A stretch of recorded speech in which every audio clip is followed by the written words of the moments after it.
Thank you all for being here, present or virtually. So yeah, tutorial in the sense that I will try to give a self-contained presentation on this topic that we have been developing recently in cooperation with Guillermo himself and with Javier Caicedo from University of Los Andes in Bogota. The goal of this would be to present and put together two different fields inside of logic and see how they can interact in one particular example. So the two fields are first-order many-valued logics on one hand, and on the other hand, finite model theory. And the interaction I want to showcase is in what we call asymptotic truth-value laws or 0-1 law theorems. So I will say a little bit on each of these things. First, about first-order many-valued logic. This is something that some of you already know. Just a little bit of context, historical context.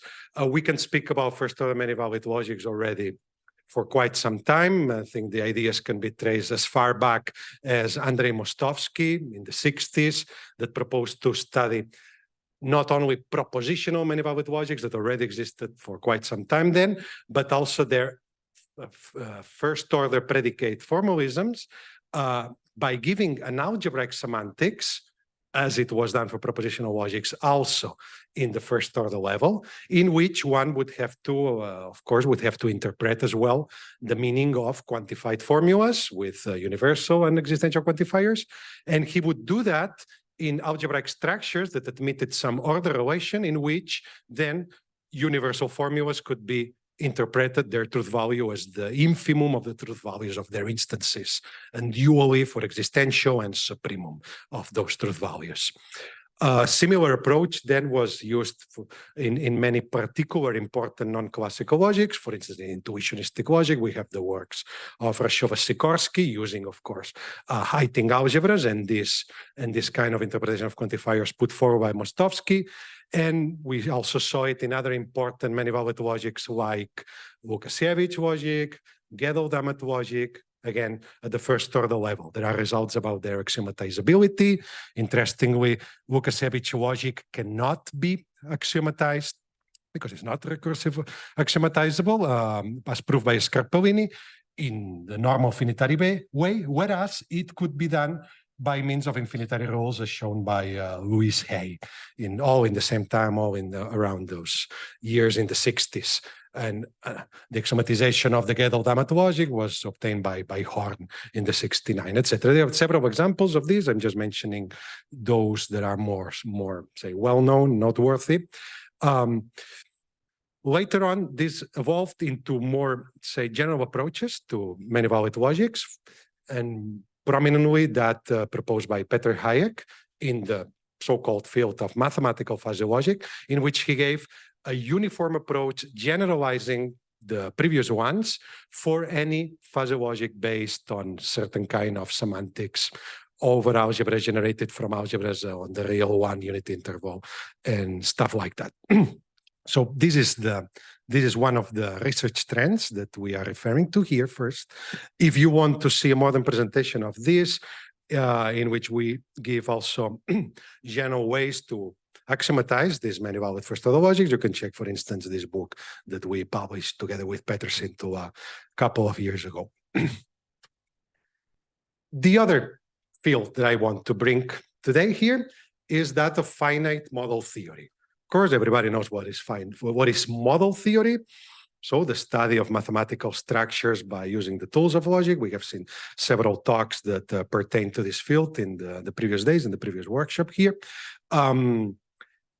But there is an interesting development of general model theory when it comes to the focus or restriction to models based on finite sets, on finite domains, which is, of course, very well justified if one starts considering logic from a more applied or computational point of view, in which you cannot just represent whatever structure you want. You have to represent your computer finite structures, right? The origins of this topic can be found, again, quite far back in time. The first results, like the Boris Trachtenbrot, already from the 1950s, where he shows that it is interesting that if you restrict to models over finite domains, things need not be simpler than when you speak about general models over possibly infinite domains.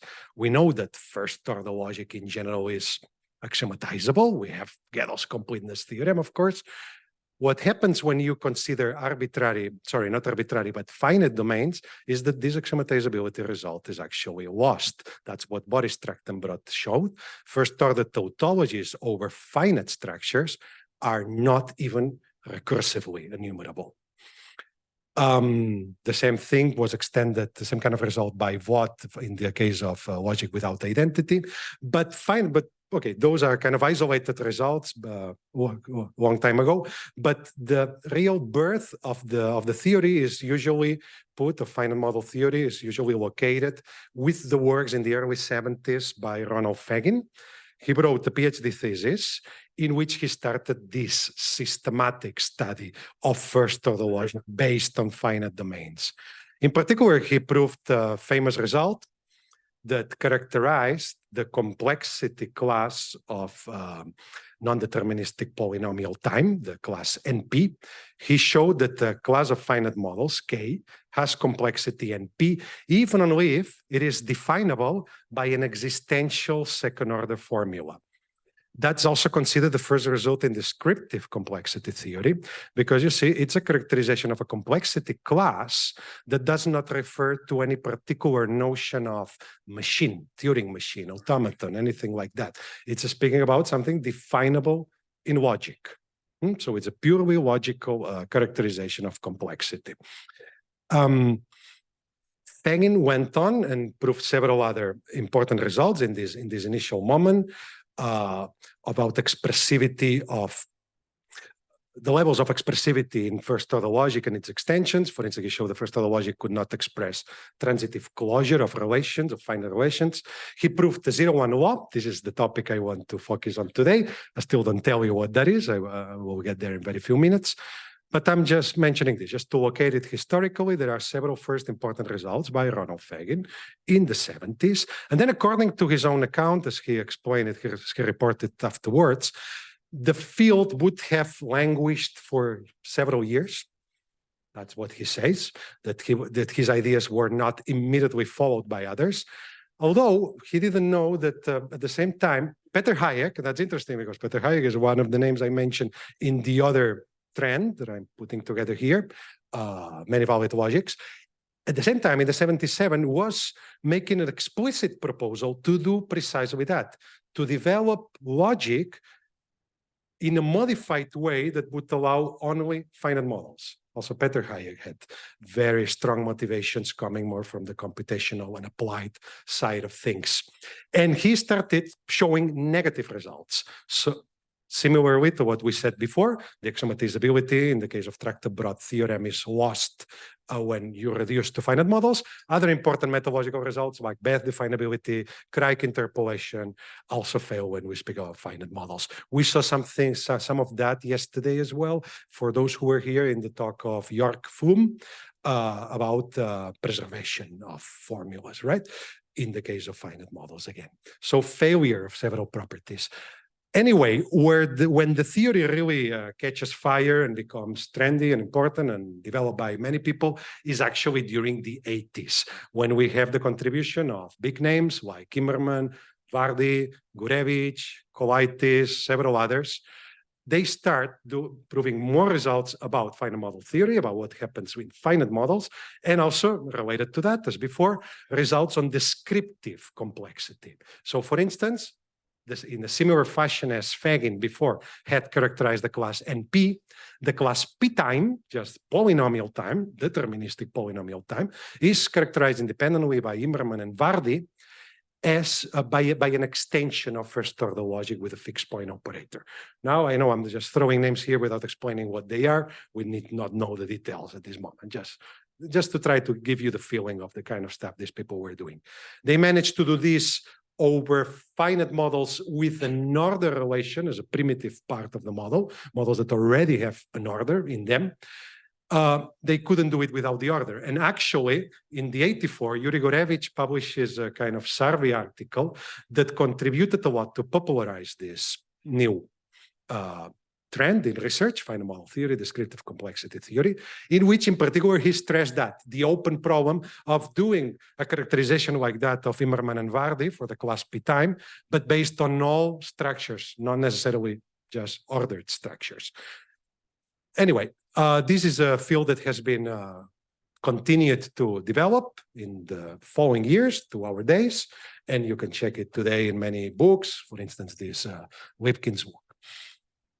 Now, the 0-1 law. This is one particular kind of result. Now I will finally tell you what it is, because that's the one I would like to take as an example to show you what can be done when you move from the classical paradigm to a non-classical many-valued paradigm, but still keeping the focus on finite models. So a natural question that you can raise when you speak about finite models that would not make immediate sense when you speak about general models is the following. Given a first-order sentence from which you know nothing in principle, it need not be a tautology or a contradiction, a sentence in which you don't know anything in principle, is there a truth value that this sentence usually gets, or even stronger, that gets almost surely on finite structures? Because we're speaking about finite structures, we can make sense of this notion of almost surely. We can give some kind of measure that will make this mathematically precise, which would be much more difficult in general, arbitrary, possibly infinite structures. When I will make these precisions in a moment, but I just want to say first that the positive answer to this question, if it is the case that there is always for every sentence a truth value that the sentence almost surely gets, that's called a 0-1 law. So that's the kind of statement that every sentence is either surely true or surely false.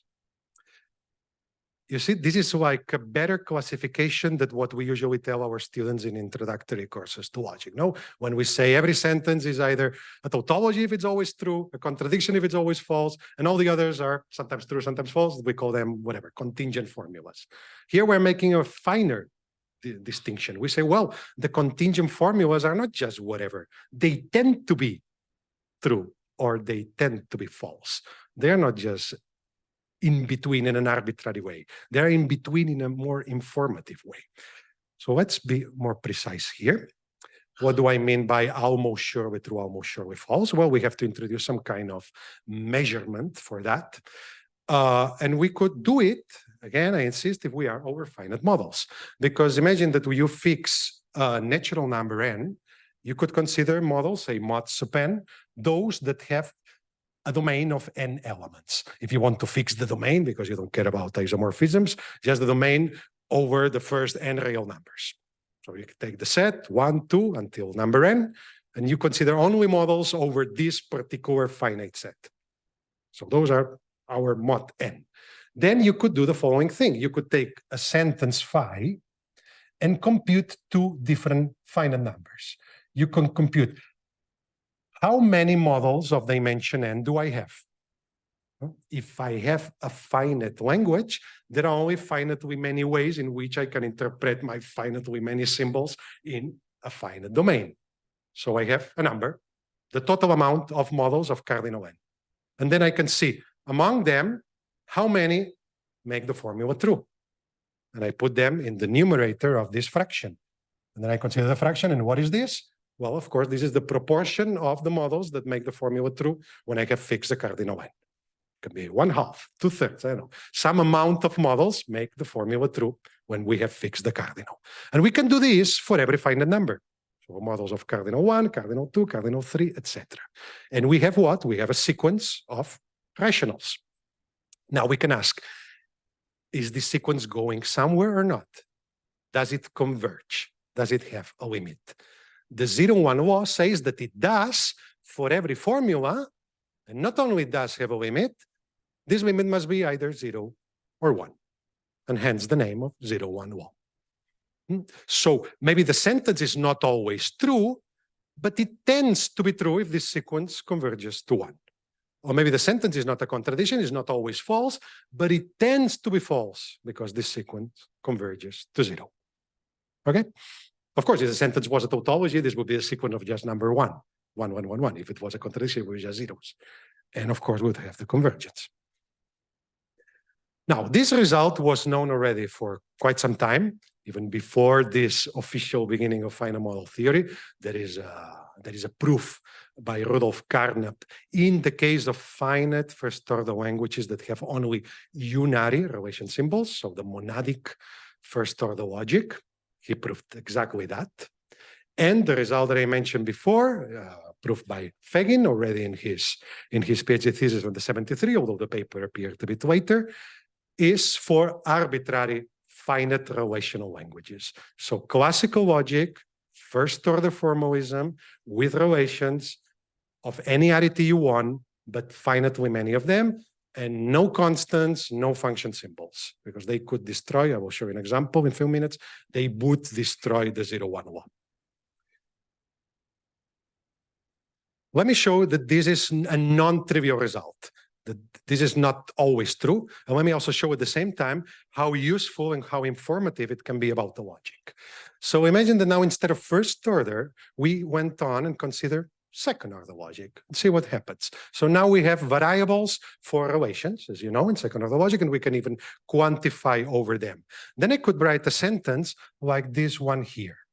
It's a bit long, but we can read it in a moment, and it's very easy to understand. This is a sentence that says that there is a big X, that X stands for a binary relation. There is a binary relation such that has the following properties: reflexivity, you see, symmetry, transitivity.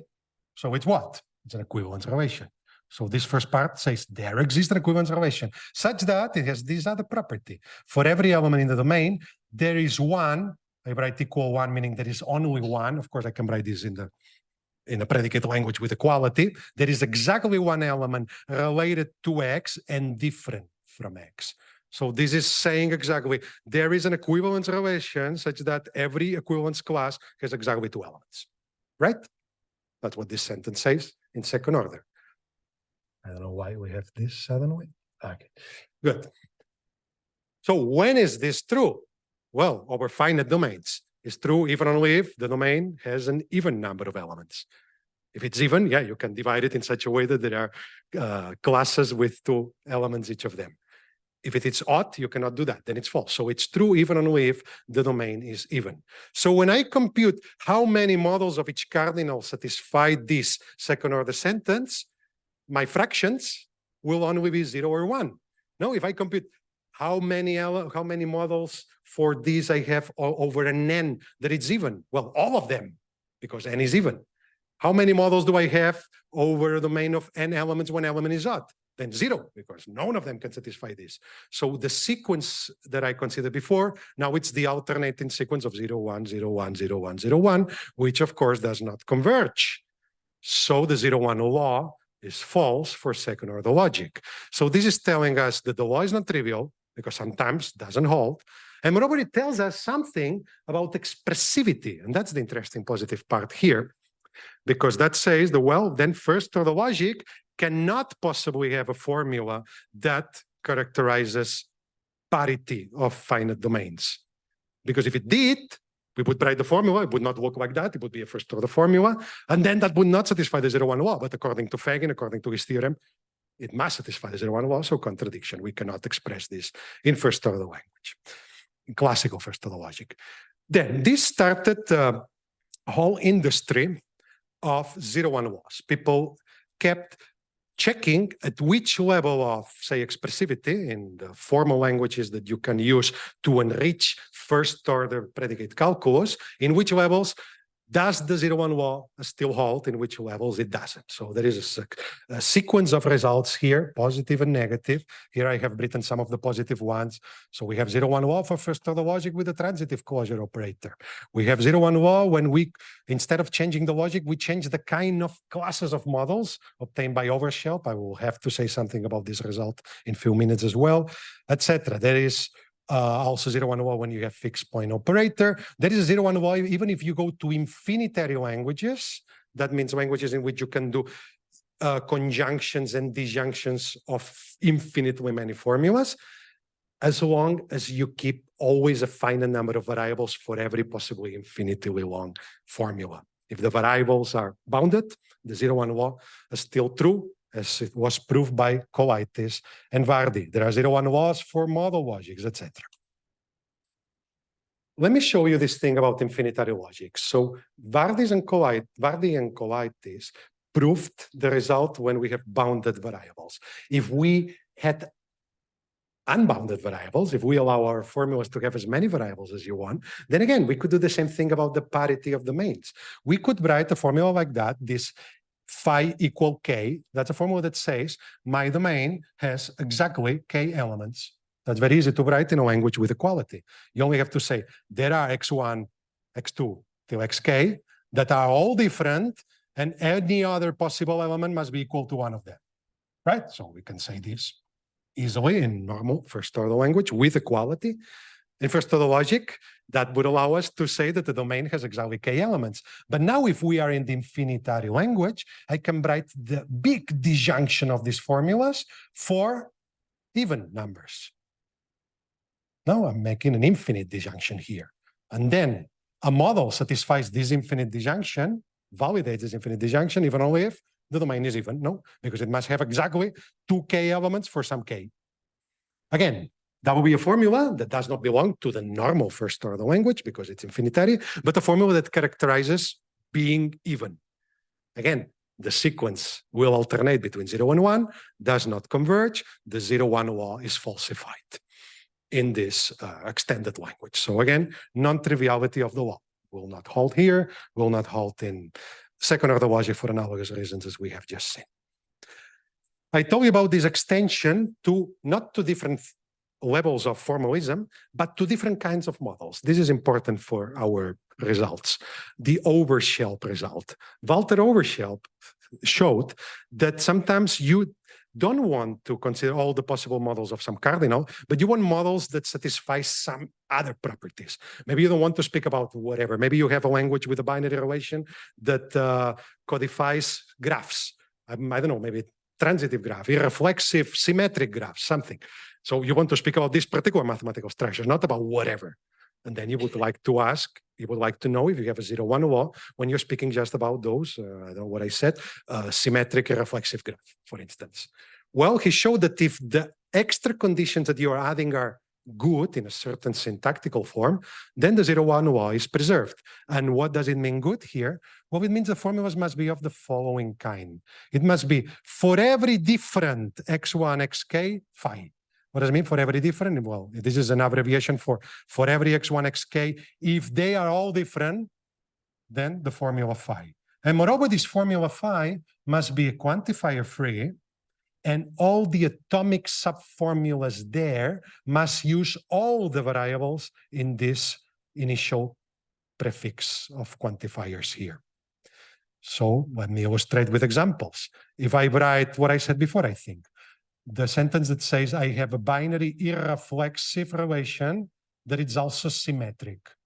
That's parametric because you see, all the when I quantify over a variable, I'm using exactly this variable inside. When I quantify over those two variables, I'm using exactly those two variables inside. But if I want to write the other typical property of equivalence relations, transitivity, then that's not parametric because I will write this Rxy, Ryz. Well, you see, the Z does not appear in the first subformula. The X does not appear in the second, so they are not using all the variables. So it's not parametric in the sense of Overshelp. So we have a 0-1 law for classes that are axiomatized by this kind of conditions. That's another interesting result we are going to use. And it's written here. It even holds when you go to the infinitary language.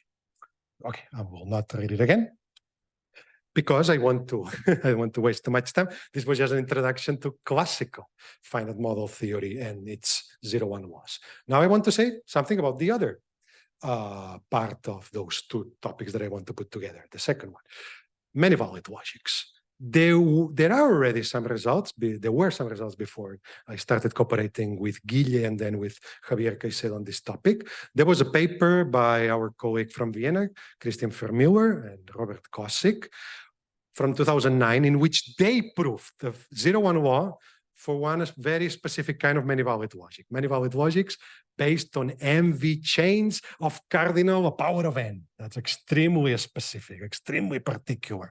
And because it was a cardinal of 2, a power of 2, they managed to do some combinatorics, some good counting there, and they proved the 0-1 law, a completely ad hoc argument. With Guillermo, we propose a more general argument inspired in the classical proof of the 0-1 law by Ron Fagin, and we published 1 year ago this paper in which we did it for logics based on finite MTL chains. Now, I need not tell you what it's a finite MTL chain. It's just a more general algebraic structure that covered many finitely valued logics. But still, that felt still very restricted to us. So I'm going to show you some more general results today. So our goal for the rest of this little tutorial is to generalize these results to wider classes of many-valued logics, even in finitely valued, not like those that were always based on finitely many truth values. And be careful here, because I know I'm speaking about finite and infinite in different senses. One thing is to have a finite domain. Another thing is to have finitely many truth values to evaluate formulas. So there are two sets whose finiteness or infiniteness may matter. So we have to be careful about that. So what is the framework? Now I will be more specific. The framework is the following. We will consider logics based on algebras of truth values, let's call it A, that can be of almost any kind you want. I know here the audience, many of you know many different algebras in which you could work. You can think of Boolean algebras, Heiting algebras, De Morgan algebras, you name it. Many of those examples that are coming to your minds now have one important trait in common. They have a lattice order inside. So they have two operations. We usually call them a join and a meet that allow to compute infimum and supremum of two given elements, right? And maybe they have some other operations many times. They may have a negation. They may have an operation to interpret implication. They may have other things. But usually they have at least those two, the lattice operations, that typically interpret, of course, conjunction and disjunction of the logic. So let's assume that we have this very minimal part. Let's assume that this lattice order is complete in the sense that we have infima and suprema also of arbitrary subsets of the algebra, not of just two elements, maybe more elements. Now, having this, we can build, we can build a corresponding first-order logic over that intended semantics.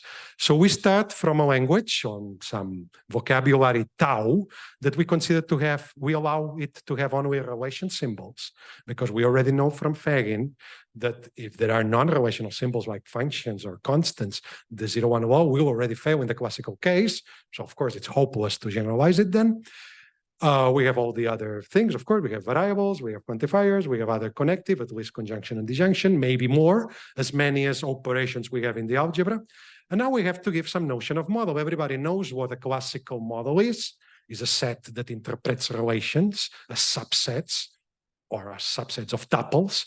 Here we have to do something many-valued. Here we need to give functions that for every tuple give us a truth value of the tuple. A function that says for every, say, pair of elements, how much they are in a certain binary relation. For every pair of, imagine you have the binary relation of being friends. So for every two individuals in the domain, how good friends they are. Smaller or bigger value in the algebra, according to the degree of friendship of those two elements that you have picked. So you need this kind of functions here in color red.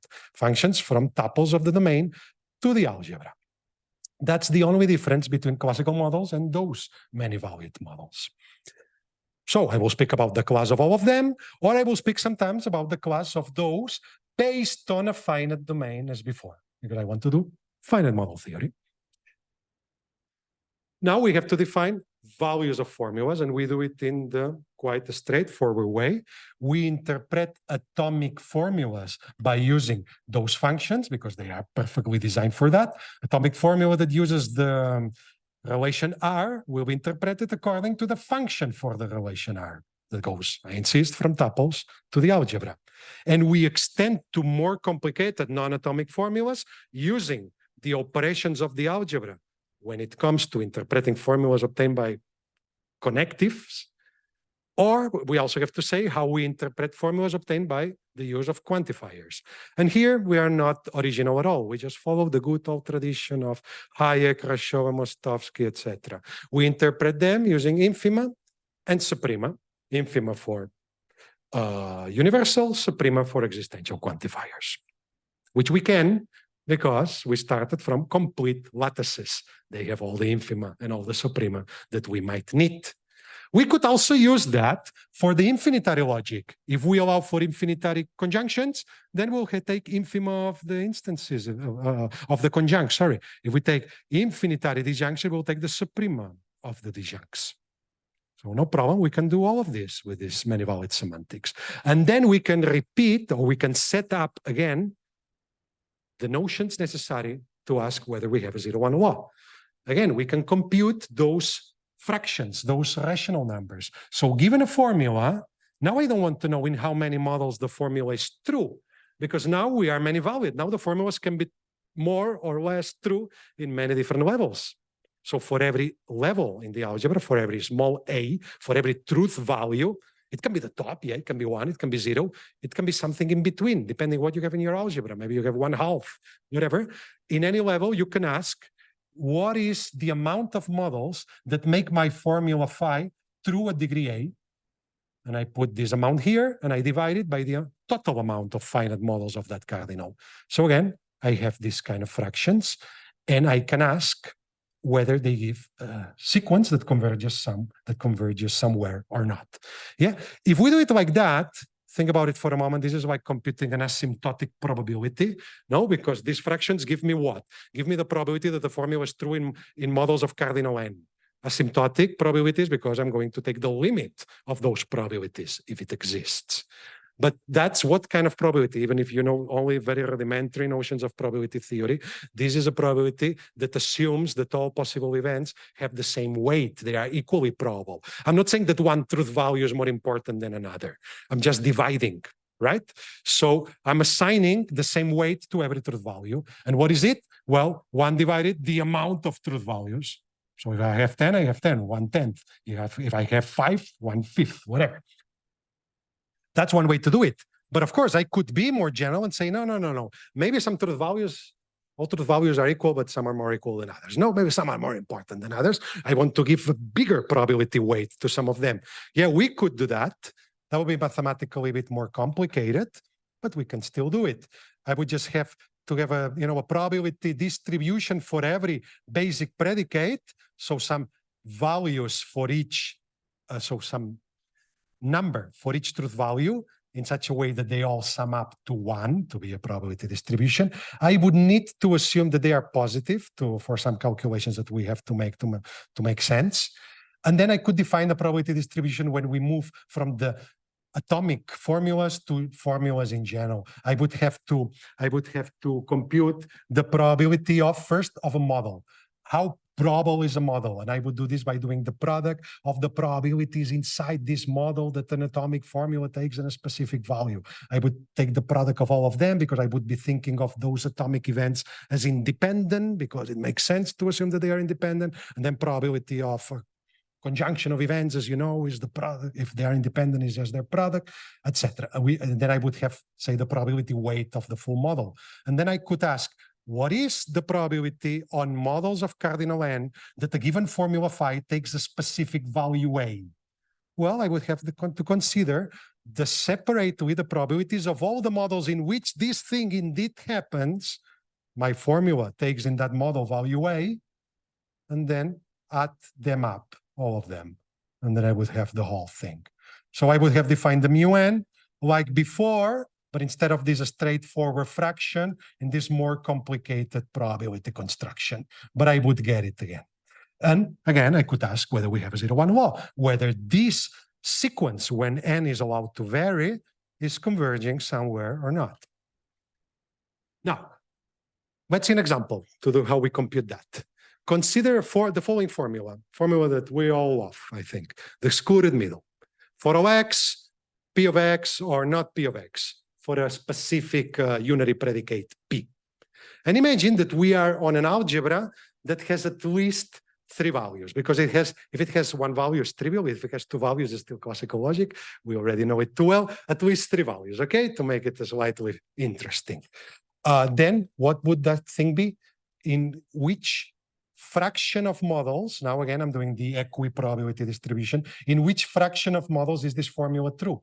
Well, I have to interpret the instances of these guys, and I want to do it in such a way that the formula is true. So these guys should only take value truth or false, but nothing in between. So I'm picking just 2 values over all the possible choices. So I have to divide, the possible choices are just 2 power n, yeah, because I'm speaking about domains of cardinal n, divided the possible choices that I might have considered is the cardinal of a power n. And that's a fraction, very elementary mathematics, that gives rise to a sequence that, of course, converges to 0 as n grows. So the formula that says that the predicate is crisp, we like to call it, a predicate that satisfies the law of excluded middle, the fraction of models that make this thing true, tends to be 0. So excluded middle is almost surely false. And we like it very much, but it's a very special, very rare property. It almost never happens. It does break when we have more than relational vocabularies, even if we had just something apparently very, very innocuous, just one constant symbol, just one C to name a particular individual. And then I can take the formula RC for a unary predicate R. So the formula that says the individual C has the property R. And I ask, what is the proportion of models in which this formula is true in value A? This formula is, yeah, exactly, takes the value A. Well, this is one value among all the possible values. So now the division is just 1 divided the cardinal of the algebra. So that's a sequence that it's constant. It's always the same fraction, 1 divided cardinal of A. So it does converge. It does converge because it's a constant sequence, but it does not converge to 0 or to 1. So I don't have a 0-1 law here. This formula is not surely true, it's not surely false. It just stays there all the time in the same intermediate value. Okay? So it fails here when the language is not purely relational. So now, we keep the assumption that we had in the classical case, in Fagin's theorem, that the language is purely relational. And then we managed to prove, this is the result I wanted to show you. We are reasonably excited about that, I think. We have a 0-1 law that covers, of course, the classical result, but much more than that, because we say for any finitely valid logic, the 0-1 law is true. In particular, of course, if you are in classical logic, which is a very well-known finitely valid logic of two truth values, but in any other as well, provided you have these very basic assumptions. Yeah, you have this lattice structure in your algebras, just this, and it goes. We have to read carefully the formulation. For every sentence phi, and for every truth value in the algebra, small a, if I consider the asymptotic probability that my chosen formula phi takes value a, this asymptotic probability can only be 1 or 0. So the formula takes value A almost surely, or almost surely it doesn't. Or if you want, equivalently, for every sentence, there is a unique truth value small a such that the formula takes almost surely. So again, as before, the 0-1 law says that yes, you may have your beloved tautologies and contradictions, and if you want, you can call all the rest contingent formulas and not care much about them. But it's kind of wrong, because then you don't realize that the contingent formulas also have very strong behavior, because each of them is kind of married to one particular truth degree, a truth degree that maybe the formula doesn't take always, but almost always, in this very precise mathematical sense. Is the meaning clear? Yeah. So a little bit about the proof, just a little bit, because I'm speaking already a lot. We managed to do this thanks to a kind of a miraculous translation that we learned in cooperation with Javier Caicedo. He had this brilliant idea that if we are in finitely valid logic, it's very easy to translate everything that happens there back to classical logic. It's enough to add in our vocabulary, for every predicate symbol R, many predicate symbols are super A for every truth value A. So for every predicate, we have, okay, the same predicate that says this takes value 0, or this takes value 1/2, or this takes value 2/3, this takes value 1, whatever values you have in your algebra. So you split every predicate into as many as necessary to account for all the possible truth values in your algebra. And then we translate the languages in the following way. We say when a formula takes value A, well, if it's an atomic formula, we just use this new atomic symbol, this new relational symbol. If it is a formula of a bigger complexity, we have to describe a bit better what may happen with the semantics of this formula. I'm not going to read the details here because that would take me more time than I actually have, but I can give it to you later if you want to spend 5 minutes deciphering those formulas. They are quite straightforward, actually. If the logic is finitely valid, then there is not so much you have to account for, and you can write it in a quite reasonable way in classical logic. And then you only have to do a translation as well, or a bijection, a correspondence of models in the classical language and models in the non-classical many-valid language. For every non-classical language, for every non-classical model, you go to a classical one and vice versa in a rather straightforward way. Again, I will not bother you with that. We still have to say something else. We have to say that our relations are well behaved, because for every formula, say every predicate R, there must be any particular instance of this predicate R given by some whatever instantiation, x1, x2, to x whatever arity the predicate has. The atomic formula R applied to those guys has to take some value. So it has to take some value A. We can do this by doing universal quantification over the disjunction of all the possible RAs. So for every instance, this atomic formula does take some value A.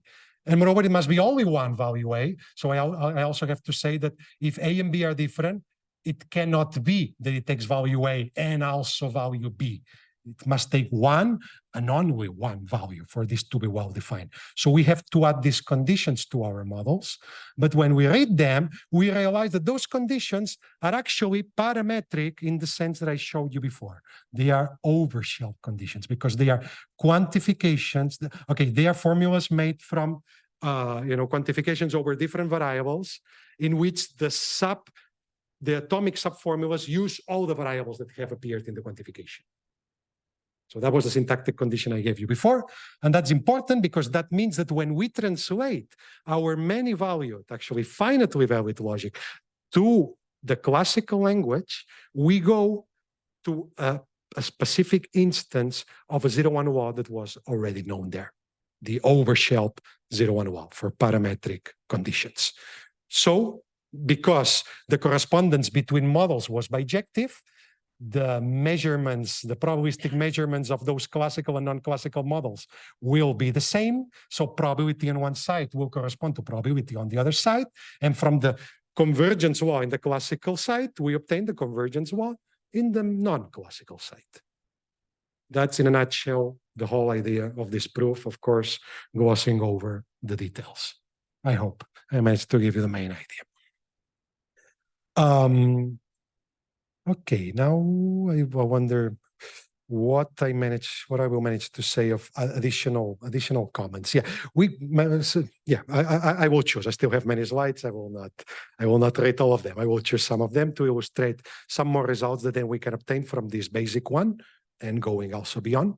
We could also use this if we want to restrict to some particular classes of models as before. Imagine you want to speak about, this was the example I picked before, I think, irreflexive symmetric graphs in the case of A-valued irreflexive symmetric graphs. If those are conditions that can be written in Oberschelp style, then the 0, 1 wall will still be true in our many-valued case. Or we want to speak about structures with crisp identity, structures that make every element totally equal to itself and totally different from any other element, this crisp identity. Then we can write just those two sentences. Again, they are Oberschelp conditions. So again, the 0, 1 wall will be preserved. So we are just reducing the non-classical problem to the classical one. That's the whole story here. We could even do it if we want for infinitary logics. In this case, we would have to translate the infinitary conjunctions and disjunctions, and there will be a way to enhance our previous translation to account for them as well. It would be very similar to what we have done for universal and existential quantification before. So we would obtain again a 0, 1 wall for the infinitary language that is variable bounded, because we would use the infinitary variable bounded 0, 1 wall from the classical case. An important thing I want to mention this here is that so far it looks like everything that I have said still depends somehow on the probability distribution that I have chosen. I told you I could do it in two different ways, say in a particular and in a general way, using the equiprobable distribution in which all the truth values have the same weight, or using any other probability distribution.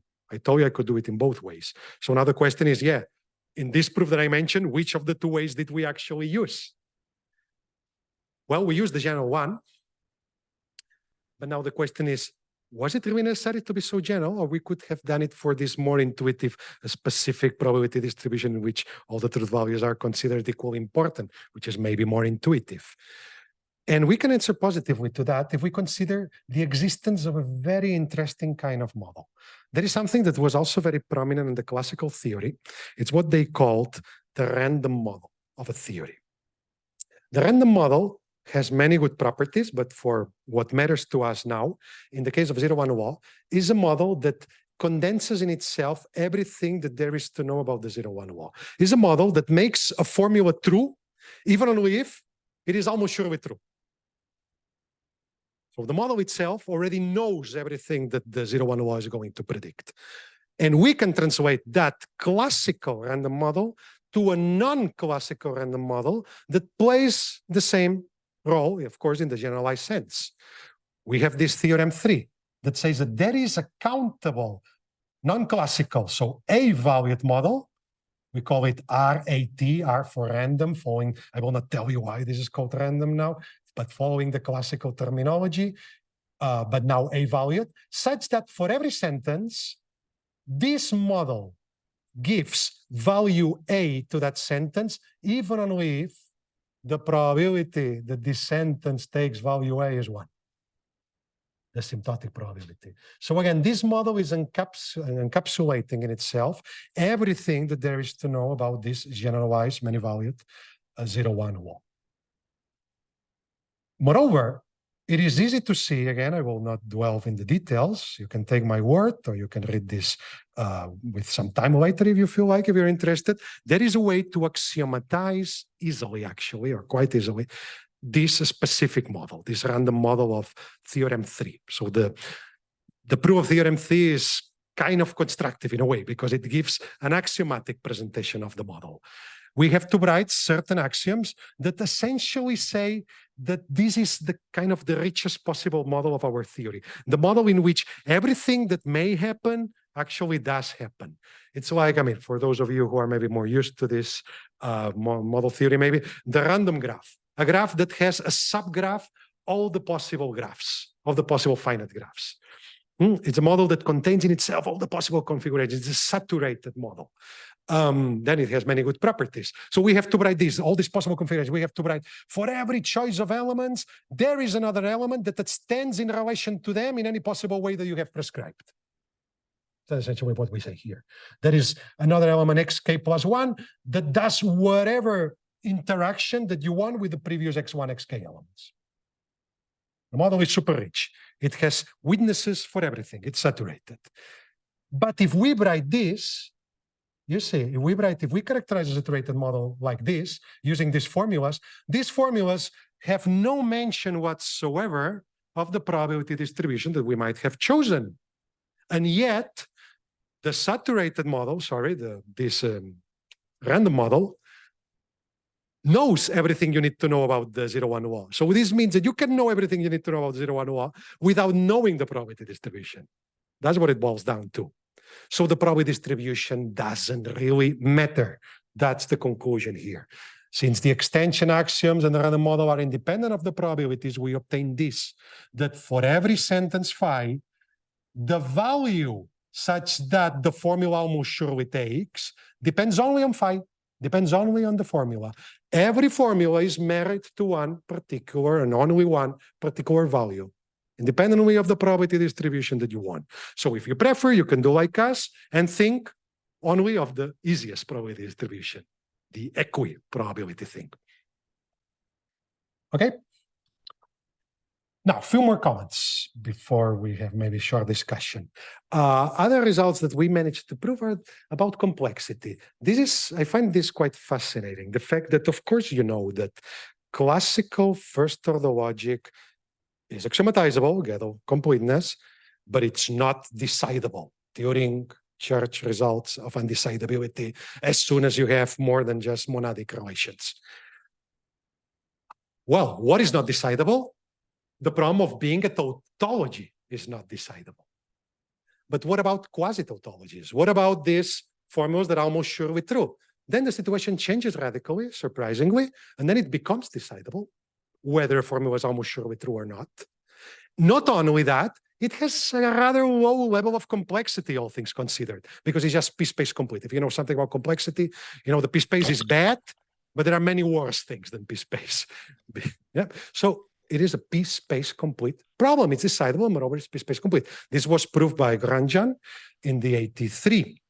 Now, if we wanted to retrieve this result for ourselves, and we just did it the lazy way, going through the translation, so we go from many-valued logic to classical logic, applying our little translation and see what happens, that wouldn't help, because the translation grows a lot with respect to the length of the original formula, grows exponentially. So there is no way we can do a bound that it's just polynomial. P-space means polynomial space. Exponential is more than polynomial. So that wouldn't help. But there is another way we can do it using, again, here I cannot show the details, using the axioms of the random model. Again, the random model is this very magical thing that we have that allows us to extract a lot of consequences.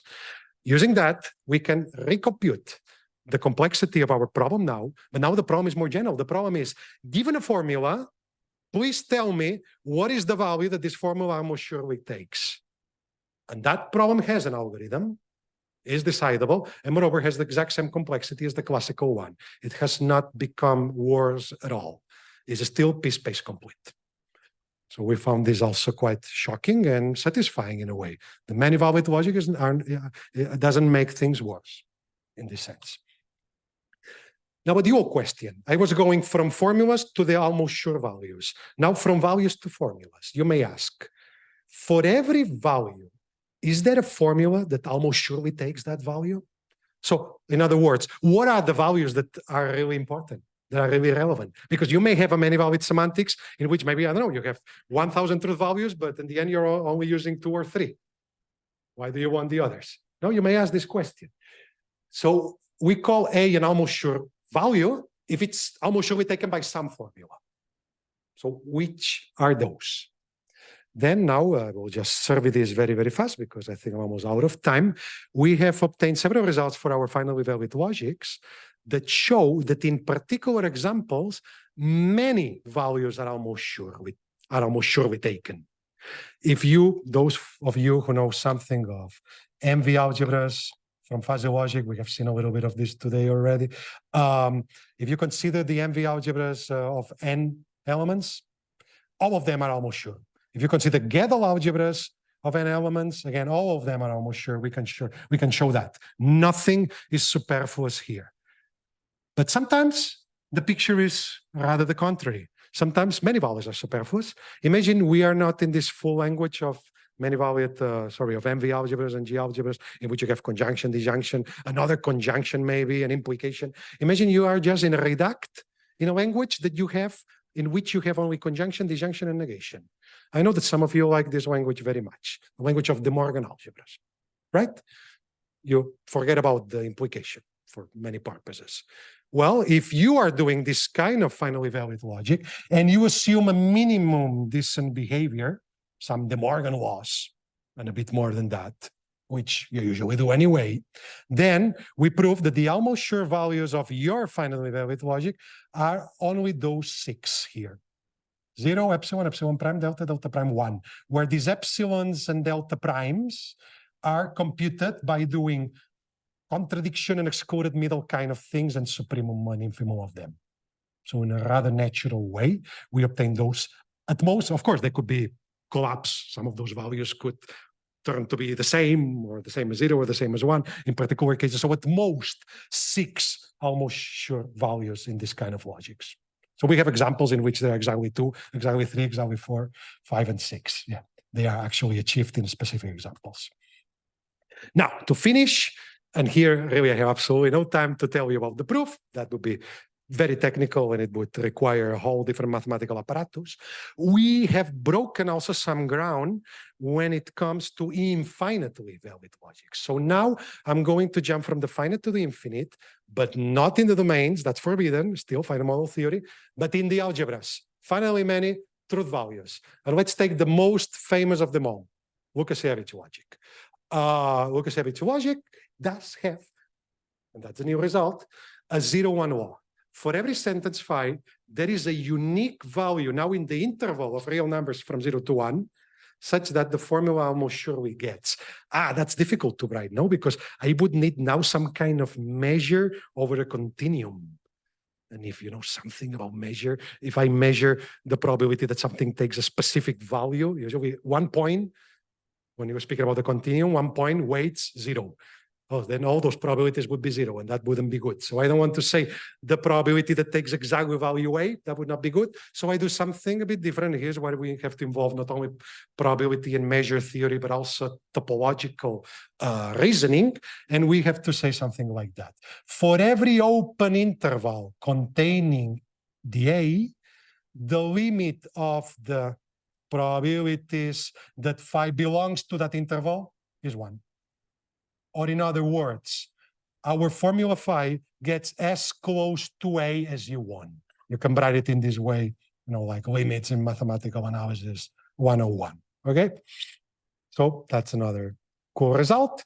We obtained that in MV algebras, in this infinitely valid Lukasiewicz logic, all rational values are almost surely true.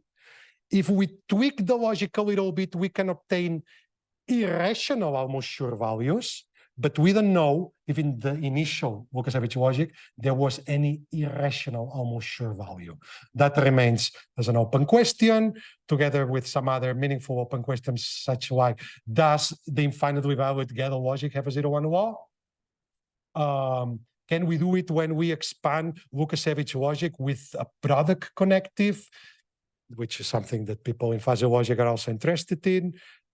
And I think I will leave it at that. Thank you very much for your attention.